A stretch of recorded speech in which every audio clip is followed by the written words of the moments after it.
കുറച്ച് ദിവസങ്ങളിലായി സോഷ്യൽ മീഡിയയിൽ നിറഞ്ഞതൊക്കെയാണ് ആറാട്ടണ്ണൻ എന്ന് പറഞ്ഞ വ്യക്തി. മാത്രമല്ല ജാങ്കോ സ്റ്റേഷനിലെ മാങ്കറും. അപ്പോൾ അതിലെന്താണ് നേടി. അപ്പോൾ താങ്കളെ ഉപയോഗിക്കുകയാണോ ശരിക്കും ഇവർ ചെയ്യുന്നത്?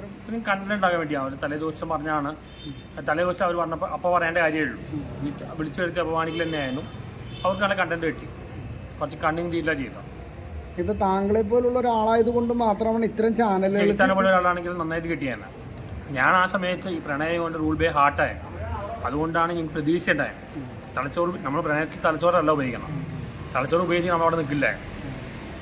ഹൃദയം ഉപയോഗിച്ചാണ്. എന്തായാലും അവർക്ക് നെഗറ്റീവായിട്ട് എല്ലാവരും പറയണം. നെഗറ്റീവ് ഫെയിം അവർക്ക് കിട്ടിയിരിക്കണം. ശരിക്കും താങ്കളെ വെച്ച് വീഡിയോയ്ക്ക് കണ്ടന്റ് വേണം. പക്ഷേ കുറച്ചുകൂടി എത്തിക്കൽ ഡീൽ ചെയ്യാം. ഈ താങ്കളെ പോലുള്ള ഒരാളായതുകൊണ്ട് മാത്രമാണ് ഇത്തരത്തിൽ ഇന്റർവ്യൂ ശരിക്കും റിയാക്ട് ചെയ്തതാണ്. അല്ല, ഇങ്ങനെ ഇന്റർവ്യൂ ടോപ്പിക് ആണെങ്കിൽ ഞാനും റിയാക്ട് ചെയ്തതാണ്. പണ്ട് ഞാൻ നന്ദകുമാറിന്റെ ഇറങ്ങിപ്പോരാണ്. ഇത് പ്രണയമാണ്. അവിടെ നമുക്കിപ്പോൾ ഹൃദയമാണ് വർക്ക് ചെയ്യാൻ, തലച്ചോറല്ല. അതുകൊണ്ട് മാത്രമാണ് നിന്നത്. എൻ്റെ ഭാഗത്ത് ഏറ്റവും ഞാൻ പ്രതീക്ഷയുണ്ടായിരുന്നു. എന്നോട് ചെയ്താലും പല ആൾക്കാരും പറഞ്ഞു നടക്കില്ല പറഞ്ഞാൽ. എന്താ ഇത്തരത്തിലൊരു പ്രണയത്തിലേക്ക് കുറെ നാൾക്ക് ശേഷം കടക്കാൻ കാരണം? ലവ് അറ്റ് ഫസ്റ്റ് സൈറ്റ് പോലെ എനിക്ക് ആ ഇന്റർവ്യൂ കണ്ടപ്പോൾ അവൻ്റെ കണ്ടപ്പോൾ ബ്യൂട്ടിഫുള്ളായി തോന്നി, സ്മാർട്ടായി തോന്നി, ഇന്റലിജൻ്റായി തോന്നി. അങ്ങനെ കൊണ്ട് പോയതാണ്. അല്ലാതെ അതോടെ അവസാനിച്ച് നന്നായി. അത് അവർ ചെയ്യുന്ന നല്ല കാര്യമാണ്. കാരണം നിത്യവിനെ പോലെ 5-6 വർഷം കഴിഞ്ഞ് പറയുന്ന കാട്ടും അപ്പോഴേ പറഞ്ഞാൽ നന്നായി. ഇപ്പൊ ആറാട്ടനെ ഒരു പെണ്ണെ കാണുന്നു, ഇഷ്ടപ്പെടുന്നു. അതത്ര മോശം കാര്യമല്ല. പക്ഷേ ഞാൻ കുറച്ച് എടുത്തുകാട്ടം കാണിച്ചു. കുറച്ചുകൂടെ ഞാൻ പേരുടെ നമ്പർ ഒരു പേരുടെ വന്നില്ല, പലരോട് ചോദിച്ചു കിട്ടിയില്ല. കുറച്ചേരം വെയിറ്റ് ചെയ്യായി. ഇപ്പൊ അണ്ണന്റെ സങ്കല്പത്തിലുള്ള ഒരു പെൺകുട്ടി എങ്ങനെയായിരിക്കണം? മഞ്ജുകാരന് പോലെ നല്ല ആവശ്യത്തിന് ഭംഗിയുള്ള, ബുദ്ധിയുള്ള, കഴിവുള്ള പെൺകുട്ടി, നമ്മുടെ മനസ്സിലെ പെൺകുട്ടി. എനിക്ക് ഒരു പ്രതീക്ഷ ഒന്നുമില്ല. സൗന്ദര്യക്കാട്ടും നല്ല സൗന്ദര്യത്തിനൊപ്പം തന്നെ നല്ലൊരു മനസ്സുമാണ്.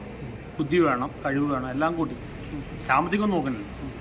ഇപ്പൊ അണ്ണൻ ഇപ്പൊ സോഷ്യൽ മീഡിയയിൽ പറയണം, അണ്ണൻ എഞ്ചിനീയർ ആണ്, PhD ആണ്. പക്ഷേ ഒരുപാട് കാര്യമുണ്ട്. അതും അവർ പറഞ്ഞ കളിയൊക്കെ ഉണ്ടായി.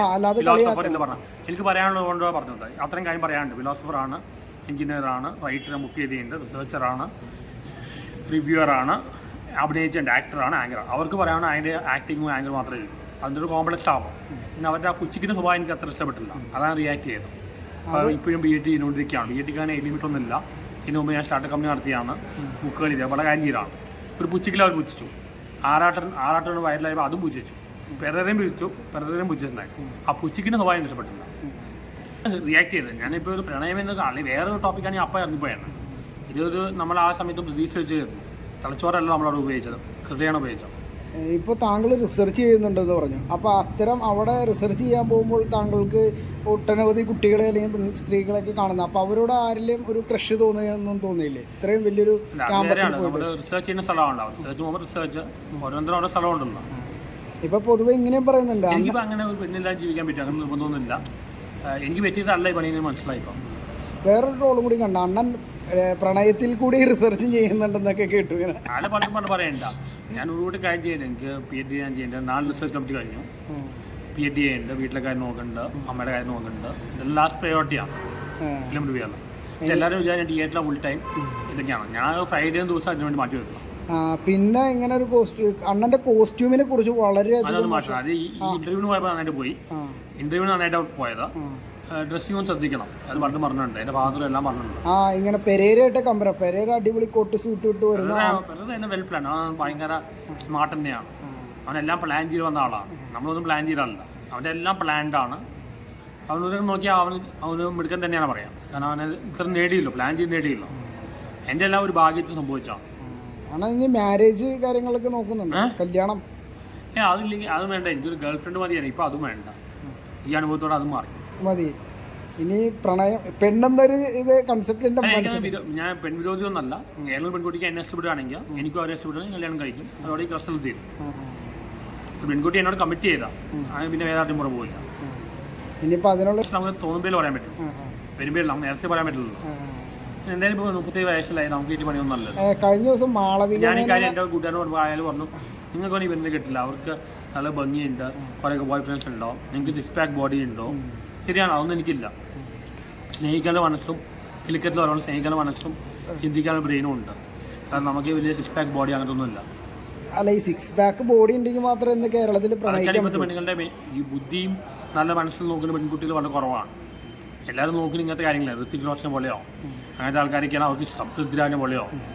അല്ലാതെ ബുദ്ധിയും പൃഥ്വിരാജ് ഇൻ്റലിജൻ്റ് ആണ്. ബുദ്ധിയോ നല്ല മനസ്സൊന്നും ആരും നോക്കണേ തോന്നുന്നില്ല. അങ്ങനെ നോക്കുകയാണെങ്കിൽ എനിക്ക് പണ്ടേ പെണ്ണ് കിട്ടിയാണ്.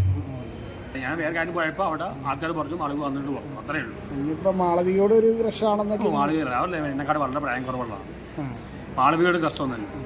അപ്പോൾ എന്തൊരു ഏജ് കാറ്റഗറിയിലുള്ളൊരു ക്രഷാണ് അണ്ണന് തോന്നാറ് ഇപ്പോൾ കണ്ട? ഇനിയിപ്പോൾ വലിയ ഗ്യാപ്പുള്ള അധികം ഗ്യാപ്പില്ല, ഒരു 5-6 വയസ്സിൽ താഴെയോ അല്ലെങ്കിൽ കുറച്ച് എന്നെക്കാൾ കുറച്ച് പ്രായം കൂടിയാലും കുഴപ്പമൊന്നുമില്ല. ഇത് ഭയങ്കര യങ് ആയിട്ടുള്ള പെൺകുട്ടി വേണ്ട, നമ്മൾ വേറെ ജനറേഷനാണ്. പ്രണയത്തിനാണ് പ്രായമൊന്നുമില്ല, പ്രായ വ്യത്യാസമൊന്നുമില്ല. പക്ഷെ ജിംബോഡി എനിക്ക് മാത്രം ഇഷ്ടപ്പെട്ടില്ല, അവർക്ക് എന്നെ ഇഷ്ടപ്പെടുന്നുള്ളൂ. പണ്ട് പോലെ എല്ലാ ഫാദറും എല്ലാവരും പറയാനാണ്, ഞാൻ ശ്രദ്ധിക്കേണ്ടതാണ്. ഈ ഇന്റർവ്യൂവിന് പോയപ്പോൾ എല്ലാം പക്കായിട്ട് പോയത്. അല്ല ഇനി തൊട്ട് മാറുന്നുണ്ടോ?